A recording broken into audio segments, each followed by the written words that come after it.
Hello and welcome back to Boxing Social in association with Betfred. My name is Ayman Khan and I'm here with the lightweight who's going to tell us more about her recent news as we look forward to her return to the ring. She is, of course, the one and only Rhiannon Dixon. Rhiannon, first of all, how's life treating you? Oh, I'm great, thank you. How are you? Yeah, not too bad. Just sweltering in the heat. You're training in the heat, aren't you, as well? I know when I came in, I was making sure that all the doors and windows like that could be open were open because I just don't deal well with the heat. I like melt into a puddle. So thankfully they were all open and the heater wasn't on today. Let's get straight into the news then. So recently I saw that you signed with STN Sports. Paul is someone who has a wealth of knowledge and extensive experience in the boxing game. So tell me, Rhiannon, how did the link up come about? Well, Paul's always been like, quite close with my coach and Crolla. So obviously my contract came up with VIP boxing and before like signing any other contracts, I wanted to see like what else was available and knows Paul and I've seen what he's done with Sandy and Sky and how he promotes women boxing, not all of his like, how great all of his other fighters are. And I just thought, I'd love to be around that. And I just thought it was the right move for me. And thankfully, he was like, "Yeah, I'd love to have you." So yeah. With that said, then, have you, Paul and Crolla, sat down and mapped out your kind of goals for the end of this year and then coming into 2023? Yeah, and that's something that like really drew me to Paul because I've not had anything like that before. Where he was like this is kind of like avenue we would want to go down, and like really mapped out like a future for me. And I was thinking, oh my god, like this person's so organized. He's kind of like what I used to be like when I was in work. I'd be like, I need to get all of this done today and then all of this done this week. And I was thinking, oh, like that's someone I want to be around. So yeah, he's got a plan, and I think it's really really good, and I can't wait to see what the future looks like for us both. Did you ever think that you'd be in this position? Because reading a little bit about yourself and in terms of the pandemic period was really the kind of jump shoot for yourself to kind of really push yourself out there. Did you think like before that all happened that you'd be in this position with boxing? No, no. So I was talking to my friend who's we studied pharmacy together, and as she saw that I've signed with STN Sport, and she was like, "Oh my god, like you were just doing this as a hobby in uni, and now it's your career." Because I thought like after the pandemic, obviously like my day job took precedence here later, and I needed to focus on that because of everything that was going on with COVID. But then once that all settled down, I thought, well, I'm only young once and I need to like give it everything I've got because I don't want to look back and think like, what if? And, like I always say to James, like being, one of them people in the pub and being like, oh, I was a professional boxer when I was younger and I could have done this, but I didn't do it. So yeah, I just thought I've got to give it everything. And then meeting up with Paul, I think I'm in the best place. Like I've got Ant as a coach who's been there and done that and, got all the experience. And then with Paul, I just think it's like the perfect team. You've got that perfect team now and you're succeeding in boxing the professional ranks too. Just sticking on the other side of yourself, which was the white collar boxing, which you'd come from as well. Do you feel the white collar side kind of set you up for transitioning into the pro at all?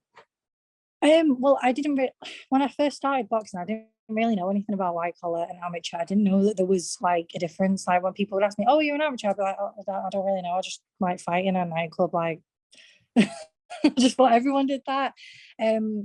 But I think not wearing the head guards and just obviously the talent isn't there in the white collar circuit like there is, with the amateurs, the best fight the best, and then they all turn pro and they've already probably fought each other in the amateurs, so they have that history, whereas I haven't got that. But I just think I'm just trying to give it the best like effort that I have, and I'm learning on the job, and who better to learn from than Ant. So if I could go and do my time again, I'd probably, pick up boxing a lot earlier than I did and try and go the amateur route and get all that foundation. But obviously I can't do that. Like I'm 27 now. I can't go back into amateurs and try and learn it all. I've got to do what I'm doing now. You mentioned Paul having a wealth of experience, but you've also got Anthony Crolla, who's at your side. You can also call on for a wealth of experience, advice, and he's obviously training you as well. What's it like working with Crolla? Well, in the beginning, I was starstruck because me and James moved with him. I think it was either last year or the year before. And I was a bit starstruck with him at the beginning, and I was dead shy with him. But now I'm not asked about him. Like he told me, like I was on the assault bike the other day, And he came over and I was like, will you just like smile like, oh, how far have you gone? I was like, will you just fuck off and leave me alone? Like, this is hard enough as it is. I don't need you coming smiling at me. But no, yeah. I was starstruck at the beginning, but now I'm not bothered about him. I'm just trying to be a sponge and learn, like steal everything from him. So he used to do S&C with a guy called Martin and have his uncle Wayne Ambrose do his like food and nutrition. So I stole them. I stole his whole team, and I'm just trying to be him now.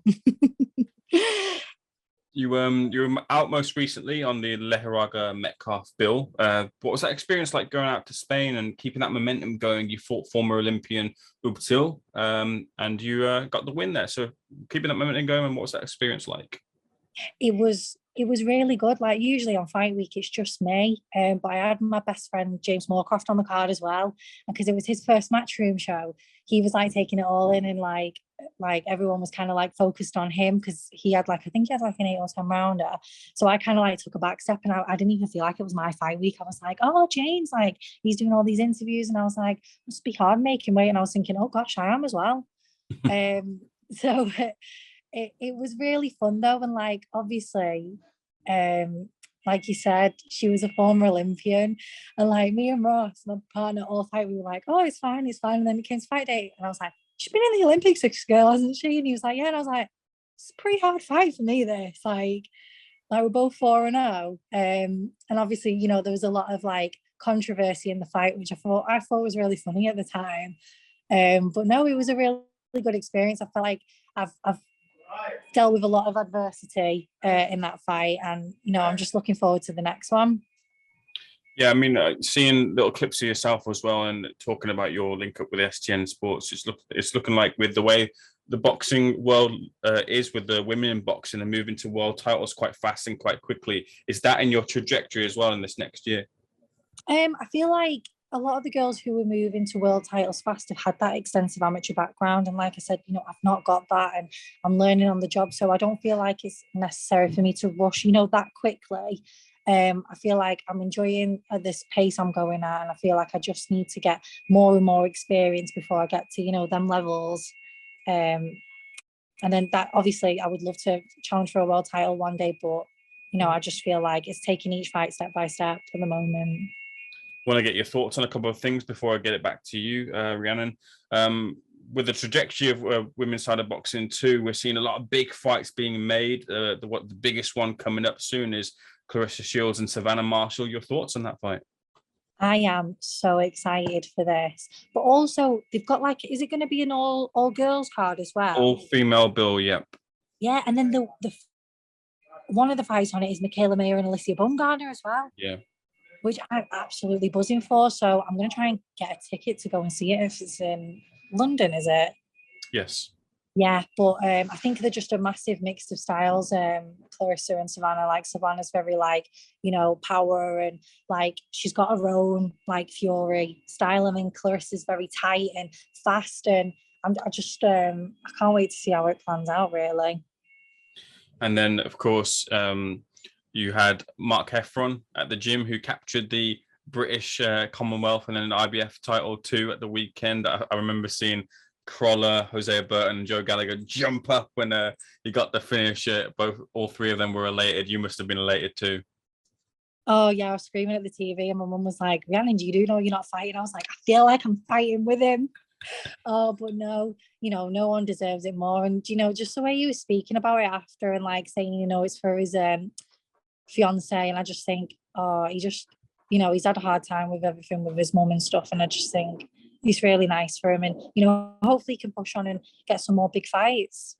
Mm-hmm. You've also got you can also draw in on the strength of Tasha Jonas too, who captured a world title recently, and she'll be out soon as well, potentially on the Shields Marshall bill if possible against Hannah Rankin maybe. But what's it like, kind of being able to pick the brains off from Natasha Jonas? Oh, it's like invaluable experience to have someone who's like been through everything. You know, she's fought Katie Taylor, fought for world titles. She's a world champion herself now. Like she's a southpaw as well. So like when we're on the bags together, I'll always watch her and think that looks really good. I'm gonna try it, but obviously I don't look like her when I do it because she's just so sharp. But no, she's been an absolute like godsend for me, really. and like sparring her, and she's like, you know, when you do that, like on this and stuff like that. And I'm just grateful to, you know, have someone like that around me. And I can't thank her enough for giving me a time. She doesn't need to really. She could just come in and focus on herself. But, you know, she comes in, helps me, helps James, helps anyone really. Like, you know, when the sparring, she's always giving everyone advice. Like, she's just a genuinely really nice person. And yeah, I'm just buzzing that she's a world champion. I can't wait for her to see, like, you know, if that Hannah Rankin fight happens, for her to be, you know, like undisputed. Final question, final couple of questions for me. Sorry, Rhiannon, I'll let you go. Is the pharmacy side done with yourself now? No, I'm still registered as a pharmacist. I'm still going to pick up some shifts. And my manager at the hospital is really like, she understands like what's going on with me, so I can just go in as and when. I wanted to go in after my last fight, but I had two really big black eyes, so I didn't think that like it looked really good being on the ward, looking like scaring people like that, or they'd look at me and think like, how can you give me advice when you look like that? So I didn't go back in. But then I started training again. So hopefully after my next fight, I can go in and like pick up some more shifts, because I do love my job. I do love looking after people. So it's definitely something I want to stick with. Do those guys, there's people in your team, do they follow your career and watch all your fights? Oh yeah, they all come and we all go out after it. Honestly, I love the people that I work with. They're so amazing. Yeah, there's a few of them that come. But yeah, so they'll be looking forward to the next one. Final question from me then. When are you next out, and what can we expect to see from you when you step through the ropes again? Hopefully, like Paul's put on the STN post autumn time. I'm just looking to keep as busy as possible, like he has done with all of his other fighters. But like, there's a few things that we've, like me and Ant have been working on, that we've looked at the last fight and thought, oh, we could do a lot better. Like, I'm just going to be like more aggressive. I just need to like actually, like, I'm dropping people, but I'm not stopping them, and I don't know what's going on about that, because I feel like when I drop them, I think, oh. Yeah, and then they get back up and I'm like, no, I've got so many more rounds to go. So we're going to work on keeping them down. I think that'll be good. Well, Rhiannon, it's been a pleasure speaking to you. Congratulations on the new deal, and looking forward to seeing you back out in the ring very soon. Thank you so much for speaking to Boxing Social. We'll keep an eye on. We'll speak soon as well. Oh, thank you very much.